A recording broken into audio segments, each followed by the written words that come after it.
Hello everyone and welcome back to the channel. In this video today we're checking out facts about Germans never taught in school by Thomas Sowell. Sowell, let me know how to say that name, I'm a bit confused about that.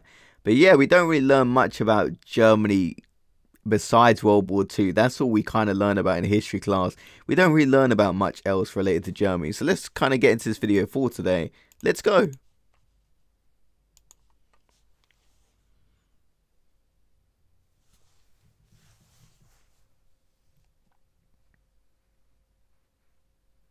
Taken from the book Black Rednecks and White Liberals, okay.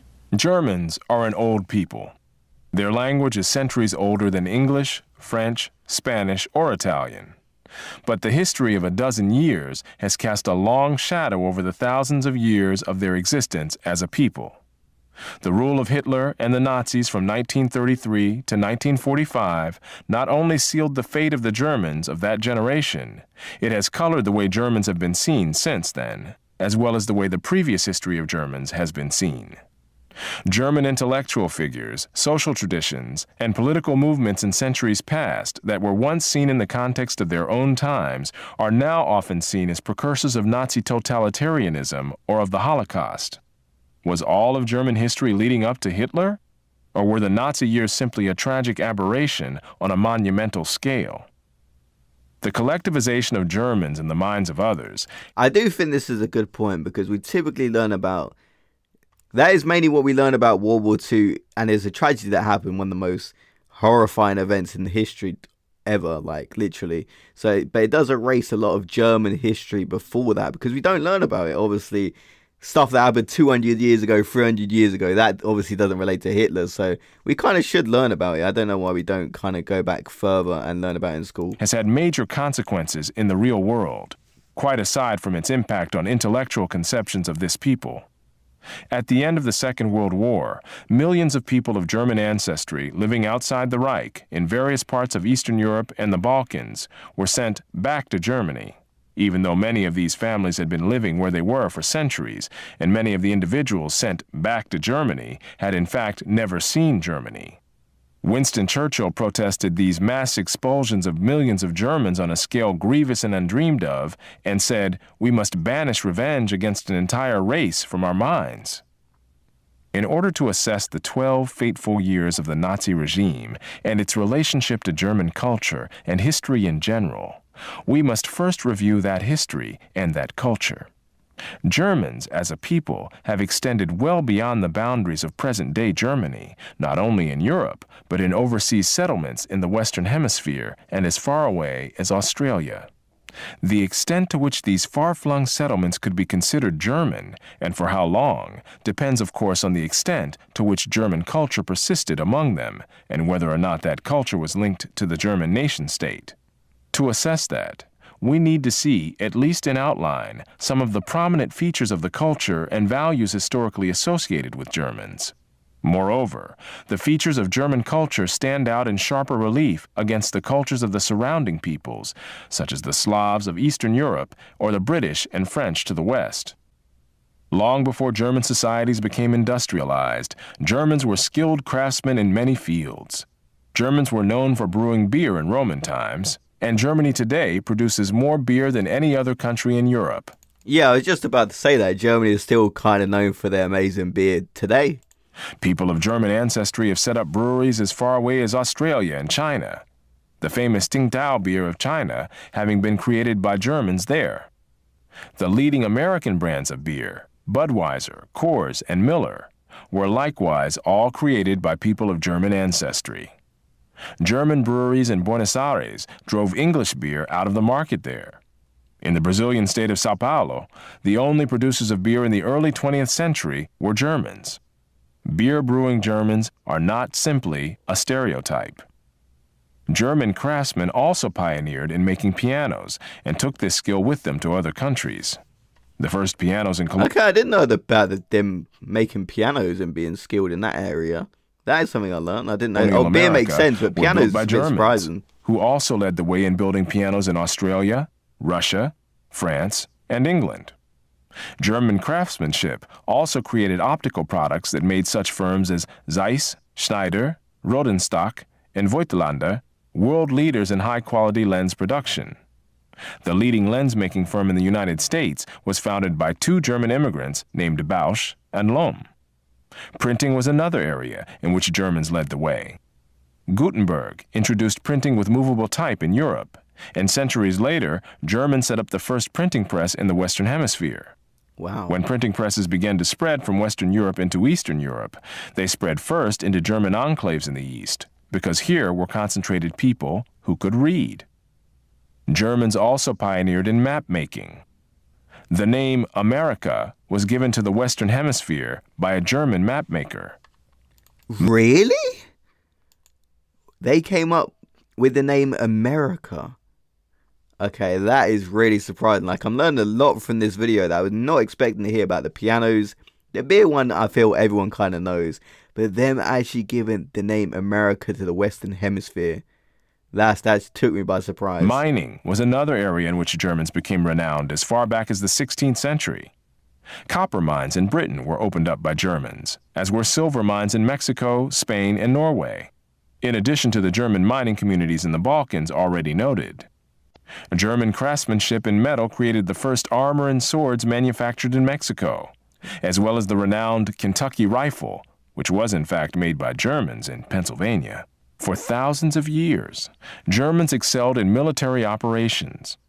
German generals held positions of high command in the Roman legions, as they would in later centuries command armies in Tsarist Russia, in South America, and in the United States from the Revolutionary War of 1776 to the two world wars of the 20th century, in both of which the U.S. Army was commanded by generals of German ancestry, Pershing and Eisenhower, respectively. German commanders of American military forces in the Second World War also included Admiral Chester Nimitz, who commanded the Pacific Fleet, and General Karl Spaatz, whose bombers reduced much of Germany to rubble. In both world wars, the armies of Germany inflicted far more casualties on opposing forces than the Germans sustained themselves. Okay. During the Middle Ages, the Teutonic Knights conquered Prussia, which became the heartland of German military prowess for centuries to come. German fighting men were in demand by rulers in Eastern Europe and in the Ottoman Empire, and were used by the British in their attempt to suppress the rebellious American colonies, as well as by the Americans in order to bring their citizen army up to the military standards required to fight the British. Ironically, Germans produced not only leading military men, but also leading pacifist groups, such as the Mennonites, who also spread to other countries. Whether in agriculture, industry, commerce, or the military, Germans became known for thoroughness, organization, punctuality, and hard work, as well as for specific skills. Other countries not only welcomed German immigrants, but some actively recruited them, and in some cases subsidized their travel.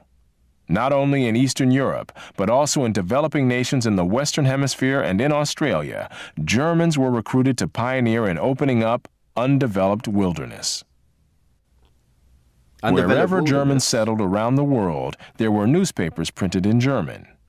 In Russia, the St. Petersburger Zeitung was founded in 1727, followed in later years by the Saratov Deutsche Zeitung in the German agricultural settlements on the Volga, and the Odesser Zeitung among Germans who settled by the Black Sea. In the United States, during the immigrant era, most of the foreign language newspapers in the country were German. St. Louis had 2 daily newspapers in German as early as 1845, and out on the plains, there was an Odessa Zeitung set up by German immigrants from Russia who had kept their language and culture intact after settling in Russia for generations and then resettling in the United States. I didn't know the United States had such a large German population. That's taken me by surprise too. Language newspapers were published daily in 15 American cities, with such names as Die New Yorker Staatszeitung, the Cincinnati Volksblatt, the Chicago Abendpost, the Louisville Anzeiger, and the Deutsche Zeitung in New Orleans. In Brazil, there was the Santa Cruz Anzeiger, the Deutsche Zeitung, and the Brazil Post.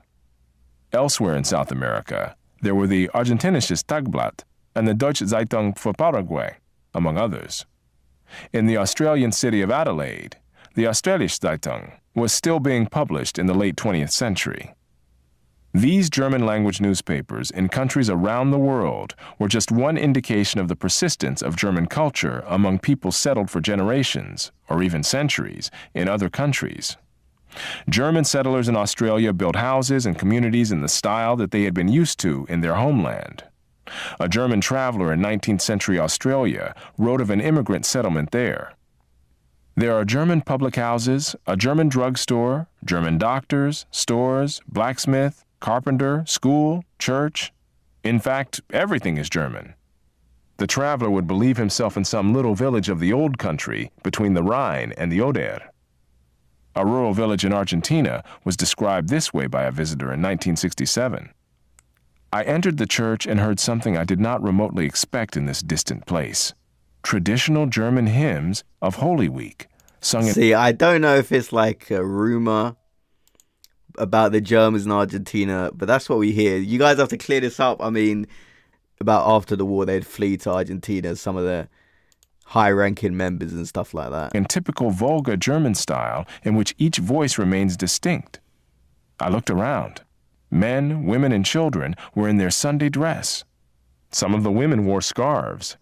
Beneath them were faces like those of the country people in Germany. In front of the nave, the minister was preaching in common German to the parishioners. It was difficult to believe that I was in Latin America, that the ancestors of these people had left Germany for Russia 200 years ago. This cultural persistence among Germans around the world represented a loyalty to the particular subculture of the locality from which they had come, not a political loyalty to the German nation. Many had, in fact, immigrated before there was a German nation created in 1871. A 19th century German community in Australia was described as the recreation of a Silesian village. In the United States as well, Germans from particular localities settled together and maintained the culture of that area.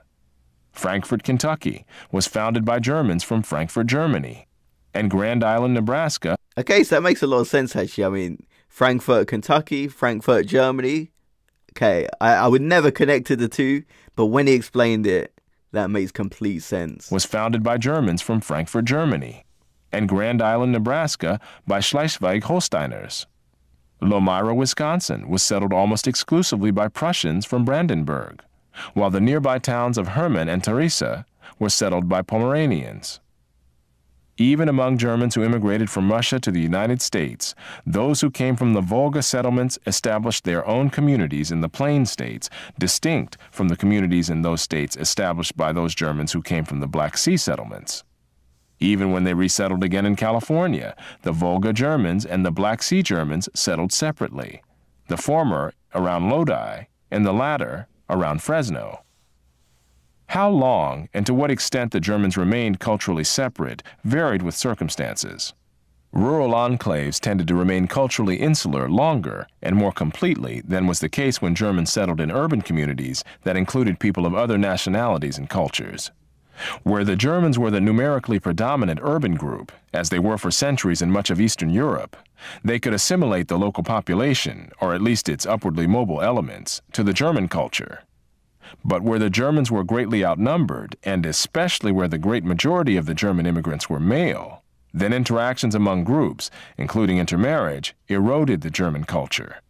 This was the case in much of 19th century Australia, but not in South Australia, where whole families of Germans tended to settle together, and there were as many women as men, so that these communities could maintain their separate social and cultural identities for generations. Yeah, like hearing about Germans in Australia. I've never heard about Germans. Obviously, there's Germans everywhere in the world, but you don't really hear about these massive communities in different countries of Germans. Kind of surprising.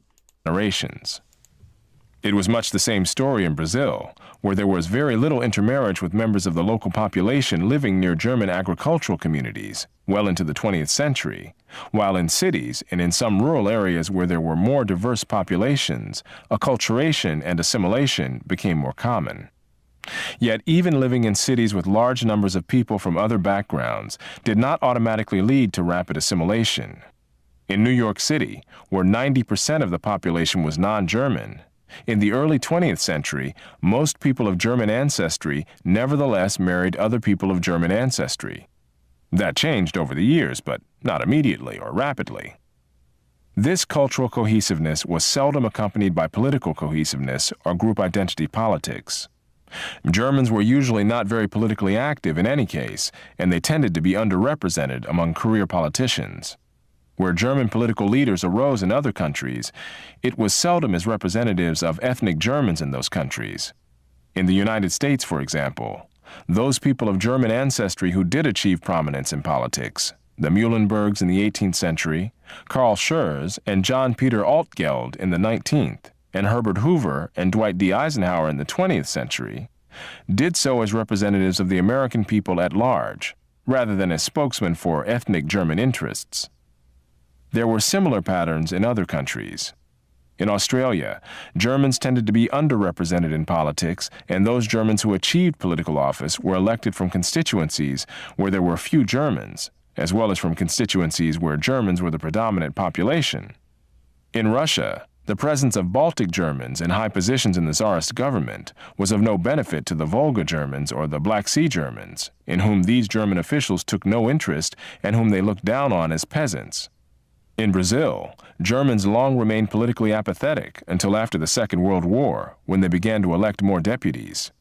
However, in places where the German minority was under sustained political attack, such as by the Latvians or the Czechs, Germans were provoked into political activity. The persistence of German culture did not, in most cases, mean making public dramatizations of a separate identity, exceptions again being in places like Czechoslovakia. More commonly, Germans maintained their culture without making a public issue of it. In the United States, such American sports icons as Babe Ruth and Lou Gehrig grew up speaking German. I can't believe Babe Ruth grew up speaking German. So that video is very interesting about facts about Germany that was never taught in school.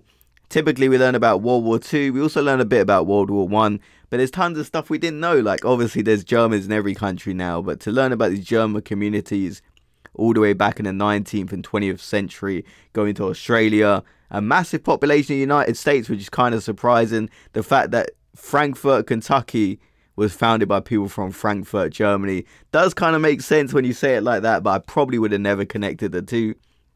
About them making pianos, that being a large export. Obviously, beer, everyone knows that, but I didn't know they were making it for so long, and they're still one of the leaders today. So definitely very interesting, because typically you only learn about World War II mainly, and how bad the Germans were during that, which rightfully we should learn about that. But there's also a lot of history before that, like, let's say 200 years, that's not really connected to World War II, is it? So I thought we should learn more about that. But yeah, definitely a lot of interesting facts in this video that I didn't expect to know, especially about the large German communities in the United States, and that Babe Ruth grew up speaking German. Just completely surprising. So I'll see you guys next video. And if you guys want more videos like this guy's name was Thomas. I'm not sure about the surname, but it's very educational, so go check out his channel if you haven't already. I'll see you guys in the next video. Have a great day, everyone.